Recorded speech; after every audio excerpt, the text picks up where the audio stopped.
వృశ్చిక రాశి వారికి జూలై మాసం ఎలా ఉంటుందండి? వీళ్ళు వృశ్చిక రాశి వాళ్ళు ఒక లైన్‌లో చెప్పాలంటే బ్యాలెన్స్‌డ్‌గా ఎళ్ళాలండి. అదేదో తీగల మీద నడుస్తారు చూడండి. దాన్ని ఏమంటారో గుర్తులేదు నాకు.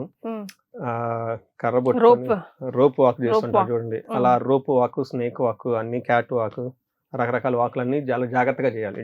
Okay. Should be very careful point number 1. అది ఒకటే. ఆ కేర్ ఉంటే అన్నీ వచ్చేస్తది. ఓకే. అది లేకపోతేనే ప్రాబ్లమ్. మరి కొంచెం క్యాలిక్యులేటెడ్‌గా ఉండాలి వృశ్చిక రాశి వాళ్ళు. ఒక అదృష్టం ఏమంటే అండి వీళ్ళకి గురువు మారారండి. మారటంతోటి ఓవరాల్‌గా అంటే ఈ మంతం కొంచెం డల్‌గా ఉండొచ్చు కానివ్వండి. బట్ ఓవరాల్‌గా ప్రోగ్రెసివ్‌గా ఉంటుంది వీళ్ళకి. చాలామంది నేను ఈ గురువు మారిన టైంలో కాల్స్ కూడా చాలామంది చేశారు. మీరు చెప్పినట్లే విధంగా మేము 2 ఇయర్స్, 3 ఇయర్స్ ఇబ్బందులు పడుతూ ఉన్నామండి. ఇండివిడ్యువల్ జాతకం చూపించుకోమన్నారు కాబట్టి ఇండివిడ్యువల్ జాతకం చూపించుకుంటున్నామండి అని చాలా కాల్స్ వచ్చాయండి. గురువు మారిన టైంలో ఈ రాశి వాళ్ళు చాలా ఎక్కువ మంది కాల్ చేశారు నాకు. ఓకే. ఓవరాల్‌గా బాగుంటుంది కానీ బట్ ఈ జులై మంత్ కొంచెం బ్యాలెన్స్‌డ్‌గా వెళ్ళాల్సింది.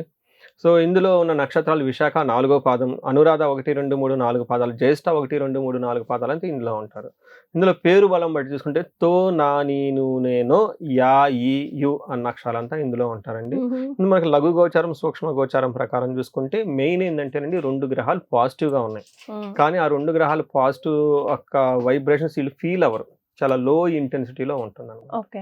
అందుకని ప్రాబ్లం అయింది. రెండోది 9వ స్థానంలో సూర్య భగవానుడు ఉండటంతో ఏమవుతుందంటేనండి నిందాపరాధ కలహం నిర్దోషచ్చ అంటారు. అంటే వీళ్ళది ఎలాంటి లోపం లేకపోయినా 100 రకాల లోపాలు ఉన్నాయని చెప్పేసి క్రిటిసైజ్ చేసేవాళ్ళు రెడీగా ఉంటారు. జాగ్రత్తగా పట్టుకోండి మీరు. తర్వాత నిర్దోషచ్చ కలహం అంటే వీళ్ళు ఏం పని చేయని ఊరకలు వచ్చి వాళ్ళే గొడవ పెట్టుకుంటూ ఉంటారు. అందుకని కొంచెం పేషెన్సీగా ఉండాలి. ఎందుకంటే మనం మంచి అని కాదండి, మన చుట్టూ ఉన్న వాళ్ళు ఉండాలి. మరి ఈ రకరకాలు జరుగుతూ ఉంటాయి. మన పని మనం చేసుకుంటా పోతుంటే కాదండి. వేరే వాళ్ళు వచ్చి కావాలని మ్యానిపులేట్ చేసి మనం తీసుకెళ్ళే వాళ్ళు ఇది ఎక్కువైపోయారు జనాలు. అందులో సఫర్ అయిన వాళ్ళు నేను కూడా పర్సనల్‌గా ఉన్నాను అనమాట. లాస్ట్ మంత్ ఇట్లానే జరిగింది. ఏదో మంచి పోయి ఏదో చేశాము. అది ఇంకొక విధంగా ఒక పోయింది. అప్పుడు అనిపించా మనం మంచి చేయాలని కాదు, అపాత్రదన మహాపాపం. జాగ్రత్తగా ఉండండి. వచ్చిన వాళ్ళందరికీ అన్ని పనులు చేసుకుంటా పోకండి. మనం పాజిటివ్ నోట్‌తో ఇచ్చాము. కానీ వేరే వాళ్ళు ఇంకొక విధంగా తీసేసుకున్నారు. అలా ఉండవద్దని చెప్పేసి ఒక నేచర్ నుంచి వార్నింగ్ నాకు. అందుకని పాత్రకి దానం చేయాలంటే ఎవరికి పడితే వాళ్ళు ఇవ్వకూడదు. అందుకని చెప్పేసి ఉన్నాయని చెప్పేసి ఇచ్చేసుకుంటూ పోతూ ఉంటే ఇలానే జరుగుతూ ఉంటుందని చెప్పేసి మా టీంకి మాలే ఫుల్ మిస్అండర్‌స్టాండింగ్‌లు వచ్చేసినాయి. ఏది ఎటుపోయిందో అర్థం కాలేదు. తర్వాత ట్రేస్ చేస్తే ఇలా జరిగిందనమాట. అందుకని చెప్పేసి చేద్దాం, ఖచ్చితంగా హెల్ప్ చేద్దాం. కానీ నిజంగా అవసరమైన వాళ్ళకే చేద్దాం. తొందరపడొద్దు, దూకుడుగా వద్దు అని. మన బిజినెస్‌లో అయితే ఫీల్డ్‌లో లేము కదా! మంత్లీ టార్గెట్లు ఏమీ లేవు కదా! హ్యాపీగా ఉన్నాం. సోషల్ సర్వీస్ చేస్తున్నాం. స్పిరిచువల్‌గా ఉన్నాం. ఆధ్యాత్మికత ఉందాం. కానీ జెన్యూన్‌గా చేద్దాం. Let us be genuine. కానీ మనం అసోసియేట్ అయ్యే వాళ్ళని కూడా జెన్యూన్‌గా చూసుకోవాల్సిన బాధ్యత చాలా ఇంపార్టెంట్. ఇది మన చేతిలో ఉండగా దీని మీద టైం ఎక్కువ స్పెండ్ చేయండి అని చెప్తూ ఉంటాను. ఎందుకంటే ఈ రాశి వాళ్ళకి చాలా అప్రాప్రియేట్ ఇప్పుడు మనం చెప్పుకునేది. వీళ్ళకి ద్వేషం, వీళ్ళని చుట్టూ ద్వేషించే వాళ్ళు ఎక్కువ ఉంటారు. రెండోది శోకం. ఏదో ఒక విధంగా శారీరకంగా అలసటగా ఎక్కువగా ఉంటూ ఉంటారు. మూడోది కలహం, గొడవలు పెడుతూ ఉంటాయంట. నాలుగోది పుత్రుల ద్వారా ధన లాభం ఉంటుంది కానీ చాలా తక్కువ మోతాదులో వీళ్ళకి బెనిఫిట్ ఉంటుందని చెప్తూ ఉంటుంది. మనం డీటెయిల్స్ చూసుకుంటే ఏం చెప్తారంటే నింద అపరాధ, వీళ్ళకి ఏ సంబంధం లేకపోయినా గొడవలు వచ్చి వీళ్ళని ఎత్తున పడుతూ ఉంటుంది. కలహం నిర్దోషచ్చ, వీళ్ళలో ఎలాంటి తప్పు లేకపోయినా కానీ నువ్వు అది చేసావు గొడవలు పెట్టేవాళ్ళు ఎక్కువ ఉంటూ ఉంటారు. ఇవి రెండు ఒకటైతే వీళ్ళకి ధనక్షయం, ధనాన్ని కోల్పోతూ ఉంటారు. పుణ్య లాభార్థ నాశాచ, ఇది చాలా చాలా ఇంపార్టెంట్ అండి. పుణ్యం గురించి మనం ఏదైనా మంచి పని చేస్తే దాంట్లో లాభం ఉండకపోక విచారం, అవమానం జరుగుతూ ఉంటుందంట. కొంచెం జాగ్రత్తగా ఉండాలి. బట్ ఓవరాల్గా గుడ్, ప్రాబ్లం అయితే ఏమీ లేదు. 7వ స్థానంలో గుడ్ ఎక్కడ ఉందండి, అన్ని బ్యాడే. అంత బ్యాడే ఉంది. కొంచెం ఇంటర్పర్సనల్ స్కిల్స్ అంటే మీరు ఎంత స్ట్రాంగ్ అనేది ఈ మంత్లో టెస్టింగ్ ఉంటుంది అనమాట వేరే వాళ్ళు.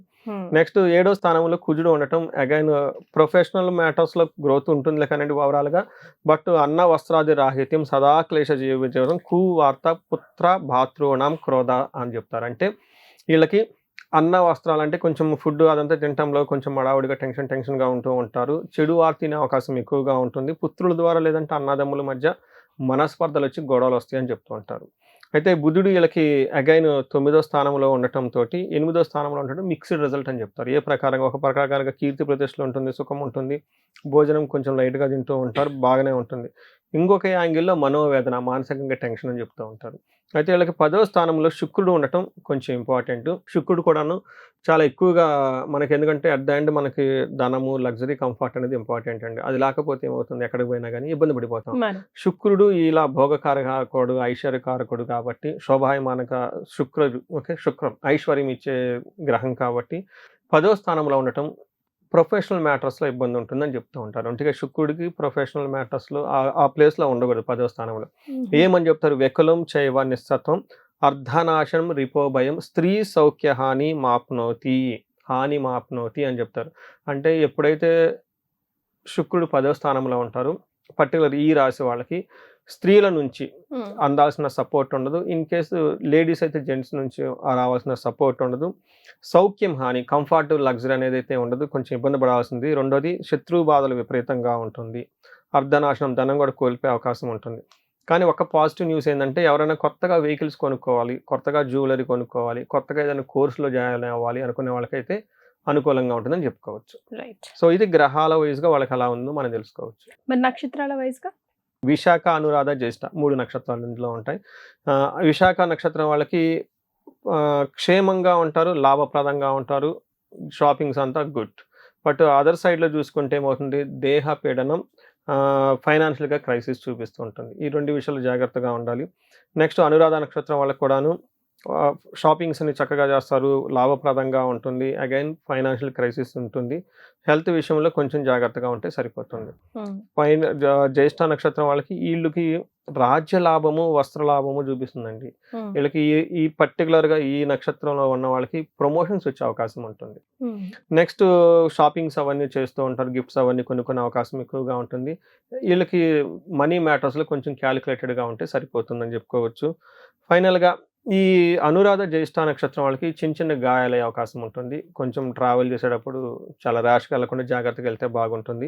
విశాఖ నక్షత్రం వాళ్ళు వీళ్ళు వేరే వాళ్ళని మోసం చేసే అవకాశం ఎక్కువగా ఉంటుంది. కేర్ఫుల్గా ఉండాలి. ఇన్ కేసు ఎవరైనా విశాఖ నక్షత్రం వాళ్ళు ఉంటే రాంగ్ ప్రామిసెస్లు చేసి అది ఇది చెప్పి చేసే అవకాశం ఉంటుంది. కేర్ఫుల్గా ఉంటే సరిపోతుంది.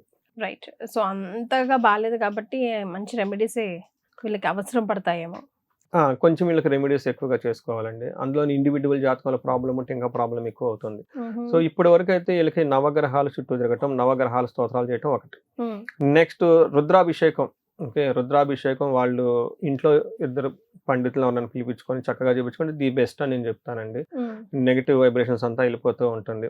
సో అవి లేకపోతే అట్లీస్ట్ గుళ్ళో మనం చేయించుకుంటే, ఇంట్లో కుదరకపోతే గుళ్ళో కానీ మహాన్యాసంతో ఏకాదశ రుద్రాభిషేకం చేయించుకుంటే చాలా బాగుంటుంది. చేయించుకోగలిగితే పాశుపత అభిషేకాలు చేయించుకుంటే బాగుంటుంది. మన్యు పాశుపత అభిషేకం చేయించుకుంటే ఇలా నిందలు పట్టడం అవన్నీ పడకుండా పోతుంది.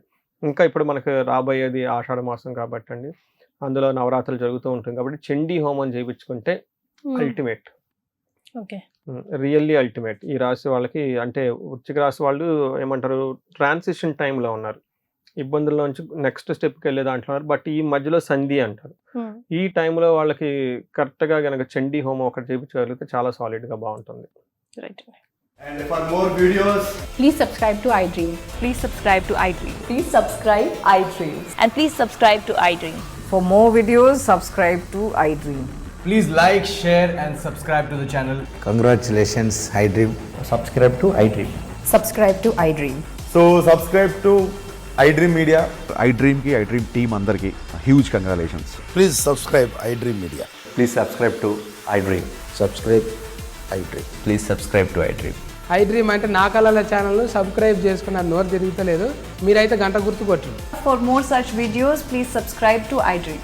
Subscribe to iDream. Please subscribe to iDream. Please subscribe iDream Media. Please do subscribe to iDream. Please subscribe to iDream Media. For best entertainment and information, please subscribe iDream. And don't forget to subscribe to iDream.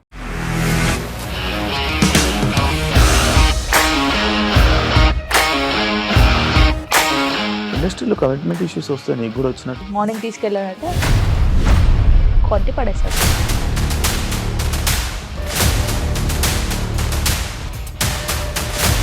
వాళ్ళు కూడా చూడలేదు ఈ cinema అని చెప్పడానికి కూడా చాలా ధైర్యం కావాలి. అది నిజం కదా, దాంట్లో ధైర్యం ఏంటి? ఇది నెక్స్ట్ డే ప్లేట్ మార్చేస్తే తప్పు కదా. As of now we're comfortable this అని నేను అనుకుంటున్నాను. రష్మిక గారిది మీది ఒకే ఊరు అంటే కదా. నీకు కోపం వచ్చిందంటే బాగా తిట్టేత్తరా?